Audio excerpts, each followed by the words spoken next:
দিব নালাগে পাব্লিকক দিব লাগে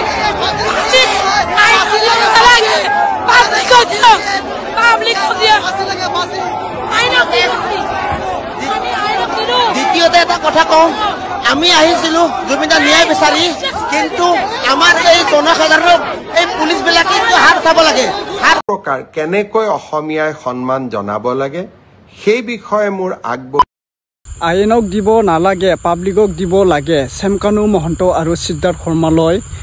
সদায় সকলো ৰাইজৰ ৰজাসকলে চিঞৰি ফুৰিছে বা বুকুলৈ জুই জ্বলিছে গম পোৱা আছে তোমালোকে দেখা পাইছা নিউজত চেমকানু মহন্ত আৰু সিদ্ধাৰ্থ শৰ্মাক অলৰেডি গ্ৰেফতাৰ কৰা হ'ল এতিয়া নিউজত জাষ্ট আমাৰ অসমৰ মুখ্যমন্ত্ৰী ডক্টৰ হেমন্ত বিশ্ব শৰ্মা ডাঙৰীয়াই এটা লাইভ ভিডিঅ'ত কি কৈছে তোমালোকে ভিডিঅ'টো সম্পূৰ্ণকৈ চাই ল'ব আৰু ৰাইজৰ ৰজাসকলে ন্যায় বিচাৰি আছে জুবিন মৃত্যুক এনেকুৱা এটা এৰিব নোৱাৰে বা এৰিব থ'ব নোৱাৰে আমাক ন্যায় লাগিব বা সিদ্ধাৰ্থ শৰ্মা আৰু চেমকানু মহন্তক ফাঁচি দিয়ক বুলি দাবী উঠি আছে বা দাবী দি আছে মুখ্যমন্ত্ৰী হেমন্ত বিশ্ব শৰ্মালৈ আপোনালোকে ভিডিঅ'টো চাই ল'ব এতিয়া কি ক'ব আছে কমেণ্টত কৰি জনাব ভিডিঅ'টো চাই ল'ব এনেকুৱা জেলত ভৰাই থ'লে নহ'ব মোৰ মতে হয় না নহয় ৰাইজ আপোনালোকে কমেণ্টত জনাই দিব মানে জেলত থ'লে এনেকুৱা নহয় 2 দিন 3 দিনত পাহৰি যাব বা 1 ইয়াৰ্ছো নাযায় আজিকালি 2 মান্থ 3 মান্থৰ পৰাই জেলৰ পৰা ওলাই দিব আৰু ন্যায় বুলি শব্দটো ক'লৈ থাকিব নাথাকিব নহয় ন্যায় বুলি শব্দটো আমাৰ ন্যায় লাগিবই যদি আমি ন্যায় নাপাওঁ ৰাইজসকলে ভালে দাবী দি আছে বা ফাঁচিৰ এনেকুৱা দাবী দি আছে চেমকানু মহন্তলৈ বা সিদ্ধাৰ্থ শৰ্মালৈ এতিয়া কি কৰে বা চৰকাৰে পাৰে ইয়া ৰাইজে পাৰে আমি চাই লওঁ ফাঁচি দিব পাৰে না নোৱাৰে যদি অসমৰ মুখ্যমন্ত্ৰী ডক্টৰ হেমন্ত বিশ্ব শৰ্মা ডাঙৰীয়াই এইটো কাম কৰিব নোৱাৰে 2026ত ইলেকশ্যন নেদু বোলে সকলো ৰাইজৰ ৰজাসকলে কমেণ্টত জনাই আছে বা ভিডিঅ'ত বনাই আছে আৰু নেপালত যেনেকুৱা হৈছে অসমতো তেনেকুৱা হ'বই লাগিব বোলে এনেকুৱা এটা চিঞৰি ফুৰিছে ন চেমকানু মহন্তক আৰু সিদ্ধাৰ্থ শৰ্মাক যদি ন্যায় দিব নোৱাৰে চাই ল'ব ভিডিঅ'ত কি কোৱা আছে ডক্টৰ হেমন্ত বিশ্ব শৰ্মা ডাঙৰীয়া এটা লাইভ ভিডিঅ'ত কৈ আছে আৰু ৰাইজসকলে কি ঘূৰি ফুৰিছে চিঞৰিছে তোমালোকে ভিডিঅ'টো চাই ল'ব জুবিনদাৰ কাৰণে কমেণ্ট এটা ভাল লিখি দিব দেই মোৰ চেনেলৰ সকলো স্বাগতম জনালোঁ ভিডিঅ'টো সম্পূৰ্ণকৈ চাই ল'ব আৰু কমেণ্ট কৰি জনাব চাই লোৱা আগতে আইনক দিব নালাগে পাব্লিকক দিব লাগে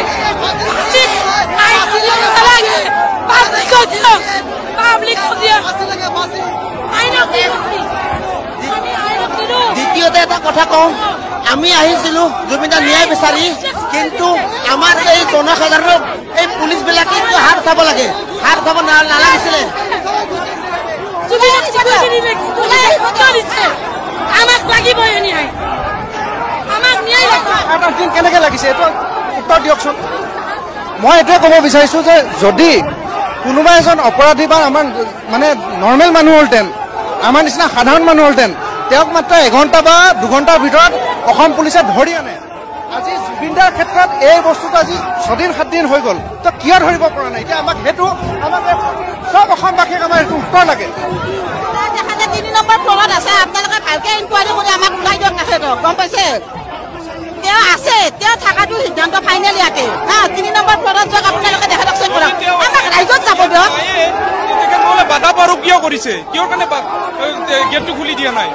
আমাক ৰাইজত যাব দিয়ক ৰাইজত পাৰিব লাগে প্ৰকাৰ কেনেকৈ অসমীয়াই সন্মান জনাব লাগে সেই বিষয়ে মোৰ আগবঢ়োৱা বক্তব্য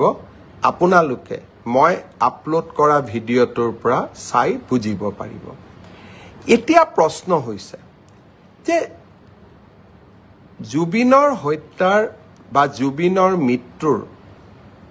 তদন্তক বিপথে পৰিচালিত কৰিবৰ বাবে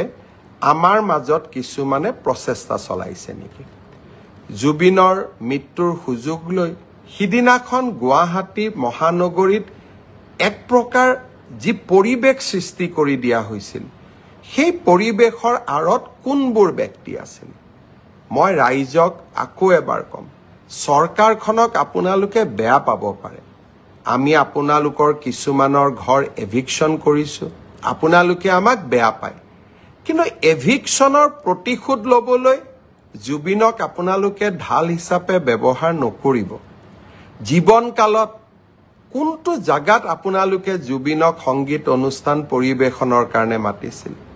বাংলাদেশৰ পৰা মমতাজক লৈ অহা কেইবাটাও উদাহৰণ আছে কিন্তু আপোনালোকৰ অঞ্চলবিলাকত গৈ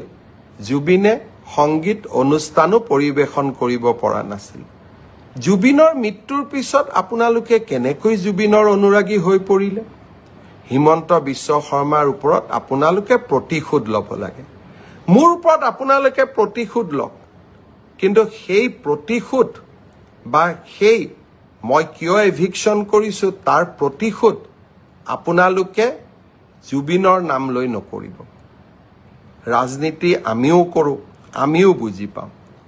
আপোনালোকে যদি জুবিনক ইমানেই মৰম কৰিছিল জীৱন কালত জুবিনৰ মমতাজৰ পৰিৱৰ্তে জুবিন গাৰ্গক কিয় মতা নাছিল অনুষ্ঠান পৰিবেশনৰ কাৰণে আৰু 2020 চনত 13 তাৰিখে যেতিয়া জুবিনৰ ওপৰত আক্ৰমণ হৈছিল তেতিয়াতো আপোনালোকে ফেসবুকত লিখা নাছিল আজি এভিকশনত বিজেপি আপোনালোকক এভিকশন কৰিছে বিজেপিৰ ওপৰত প্ৰতিশোধ ল'ব লাগে আৰু তাৰ কাৰণে আপোনালোকে জুবিনৰ দুখজনক মৃত্যুক এডাল অস্ত্ৰ হিচাপে ব্যৱহাৰ কৰিব তাক কেতিয়াও আমি মানি ল'ব নোৱাৰো শ্ৰদ্ধাৰ ৰাইজ কোনবোৰ ব্যক্তি আজি সক্ৰিয় হৈ আছে আপোনালোকে এই ফটোখন চাওক বিমান বন্দৰত যেতিয়া আমি শ্যামকানু মহন্তক গ্ৰেপ্তাৰ কৰি লৈ আহিছিলো এইখন আছিল তেখেতৰ প্ৰকৃত ছবি কিন্তু সৰকাৰখনক বিপদত পেলাবৰ বাবে আৰ্টিফিশিয়াল ইন্টেলিজেন্স এআই প্ৰয়োগ কৰি হাঁহি থকা শ্যামকানু মহন্তক ৰাইজৰ সন্মুখলৈ লৈ অহা হ'ল দুইখন ফটো এইখন ফটো অৰিজিনেল এইখন ফটো ডুপ্লিকেট এই কামবোৰ কিয় কৰি আছে জুবিনক ন্যায় দিবৰ বাবে জুবিনক ন্যায় দিয়াৰ বাবে আপোনালোকে এনেকৈ ফটোশ্বপ কৰিবলগীয়া হৈছে ভুৱা ফটো বনাবলগীয়া হৈছে হাঁহি থকা ফটো এখন আপোনালোকে বনাই দিলে কিন্তু প্ৰকৃত ফটো আছিল এইখন ই কি প্ৰমাণ কৰিছে তাৰ মানে আজি এটা চক্ৰ প্ৰতিটো পৰ্যায়তে একোটা ষড়যন্ত্ৰৰ আকাৰ দি জুবিনক ন্যায় দিয়াৰ প্ৰক্ৰিয়াক এটা অসম চৰকাৰ বিৰোধী অৱস্থানলৈ ৰূপান্তৰ কৰাৰ বাবে প্ৰচেষ্টা কৰিছে এই প্ৰচেষ্টা আমি সফল হ'ব নিদিও আজি এইখন চৰকাৰে সাহসিকতাৰে কাম কৰি আহিছে উচ্ছেদে হওক অসমৰ পৰা বিদেশী নাগৰিক বহিষ্কাৰে হওক বা জুবিনক ন্যায় প্ৰদান কৰাই হওক এইখন চৰকাৰে কাৰো ওচৰত হিৰ্ণত নকৰে মাত্ৰ অসমবাসীৰ ওচৰত হিৰ্ণত কৰিব ফটোশ্বপ কৰি কোনোবাই যদি ভাবে হিমন্ত বিশ্ব শৰ্মাক দুৰ্বল কৰিব পাৰিব কোনোবাই যদি ভাবে ভুৱা ফটোগ্ৰাফ উলিয়াই হিমন্ত বিশ্ব শৰ্মা সেই প্ৰচেষ্টা আপোনালোকে নকৰিব মই আকৌ এবাৰ আপোনালোকক অনুৰোধ কৰিম মই আজি ফেসবুকৰ পিছত মই 2020 চনত জুবিনৰ বিষয়ে কোৱা কথা কেইটা এবাৰ আপোনালোকে শুনি ল'ব তেতিয়া আপোনালোকে বুজি পাব যে আমি সকলো জুবিনৰ অনুৰাগী শ্ৰদ্ধাৰ ৰাইজ কেতিয়াবা কাকতলীয়া সংযোগ হয় কেতিয়াবা ডেলিভাৰেড হয় যোৱা কালিৰ পৰা এখন নতুন নাটক আৰম্ভ কৰা হৈছে শ্যামকানু মহন্ত উচ্চতম ন্যায়ালয়ত কেনেকৈ যাব পাৰে কোনোবা উচ্চতম ন্যায়ালয়ত যাব খুজিলে তাক কোনেও ৰখাব নোৱাৰে কাৰণ সমগ্ৰ বিশ্বৰ পৰা আজিকালি ইন্টাৰনেটৰ জৰিয়তে উচ্চতম ন্যায়ালয়ত কোনোবাই আবেদন কৰিব পাৰে ন্যায় বিচৰাৰ অধিকাৰ সকলোৰে আছে মই মুখ্যমন্ত্ৰী এগৰাকীয়ে কেনেকৈ মানুহক বাধা দি ৰাখিম যে আপোনালোক উচ্চতম ন্যায়ালয়ত নাযাব কিন্তু উচ্চতম ন্যায়ালয়ত শ্যামকানু মহন্তই কি আবেদন কৰিলে যে অসম পুলিচৰ ওপৰত মোৰ বিশ্বাস নাই এছআইটিৰ ওপৰত মোৰ বিশ্বাস নাই ৰাজ্যখনৰ টপ এক্সিকিউটিভ অৰ্থাৎ মুখ্যমন্ত্ৰীৰ ওপৰত মোক বিশ্বাস নাই মোক কাক লাগে মোক CBIক লাগে এই কথাখিনিয়ে যোৱা 5 দিন আগৰ পৰা কোনে কৈ আহিছে অখিল গগৈ ডাঙৰীয়াই মোক লিখিতভাৱে জনাইছে যে অসম পুলিচৰ ওপৰত মোৰ আস্থা নাই মুখ্যমন্ত্ৰীৰ ওপৰত মোৰ আস্থা নাই CBIত এই তদন্ত দিব লাগে দেৱব্ৰত শইকীয়াই লিখিলে ৰাষ্ট্ৰপতি যে এই তদন্ত CBIক দিব লাগে আৰু এতিয়া শ্যাম কানু মহন্তই লিখিলে যে এই তদন্ত CBIক দিব লাগে এয়া কাকতলীয়া সংযোগ নে এয়া এক প্ৰকাৰ ষড়যন্ত্ৰ তাক মই নাজানো কিন্তু শ্যাম কানু মহন্ত অখিল গগৈ দেৱব্ৰত শইকীয়া কোনেও অসম পুলিচক বিশ্বাস নকৰে কিন্তু এই অসম পুলিচে আজি সিংগাপুৰত হোৱা ঘটনা এটাকো আমি তদন্তৰ আওতালৈ আনি 4 জনকৈ ব্যক্তিক আমি আজি জেলৰ হাজতত ৰাখিবলৈ সক্ষম হৈছো SITক অসম পুলিচক শ্যাম কানু মহন্তই বিশ্বাস নকৰে অখিল গগৈও বিশ্বাস নকৰে দেৱব্ৰত শইকীয়াও বিশ্বাস নকৰে এয়া কাকতলীয়া সংযোগ নে আন কিবা তা হেয়া বিচাৰৰ দায়িত্ব আপোনালোকৰ কিন্তু এই অসম পুলিচে অসমত গড় হত্যা ৰোধ কৰিছে এই অসম পুলিচে সন্ত্ৰাসৰ বিৰুদ্ধে অসমক জয়লাভ কৰোৱাইছে আৰু এই অসম পুলিচে জুবিনৰ ন্যায়ৰ বাবে আমি সকলো কাম কৰিম এই কেইটা দিনত কেইজনমান ব্যক্তিয়ে অসম পুলিচে ক'ত ভুল কৰিছে তাক লিখিব আৰম্ভ কৰিছে তাৰ মানে ইনডাইৰেক্টলি তেওঁলোকে শ্যাম কানু মহন্ত আৰু সিদ্ধাৰ্থ শৰ্মাক বুজাইছে যে এই কেইটা পইণ্ট লৈ আপোনালোকে আদালতৰ ওচৰলৈ যাওক এই কুচকাৱাজবিলাক আপোনালোকে কিয় কৰি আছে আপোনালোকে জুবিনৰ মৃত্যুৰ তদন্ত বিচাৰিছে নে নাই জুবিনক ন্যায় দিয়াটো বিচাৰিছে নে নাই মোৰ সন্দেহ থাকি গৈছে মই আশা কৰিম আপোনালোকে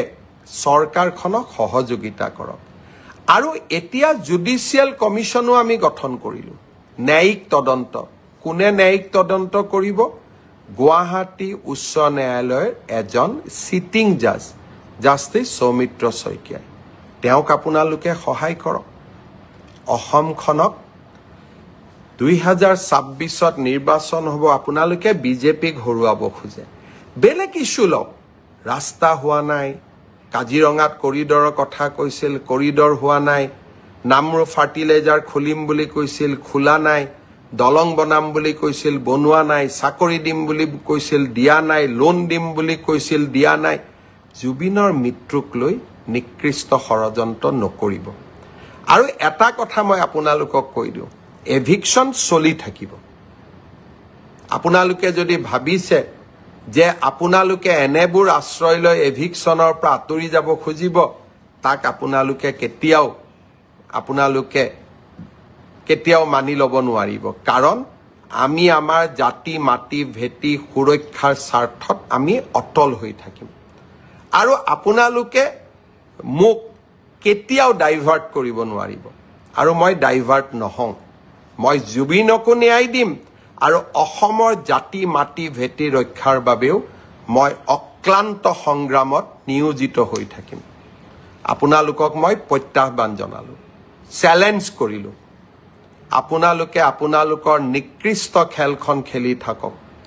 অসমবাসী ৰাইজৰ অজস্ৰ আশীৰ্বাদ মোৰ মূৰৰ ওপৰত আছে মা কামাখ্যা মহাপুৰুষ শ্ৰীমন্ত শংকৰদেৱৰ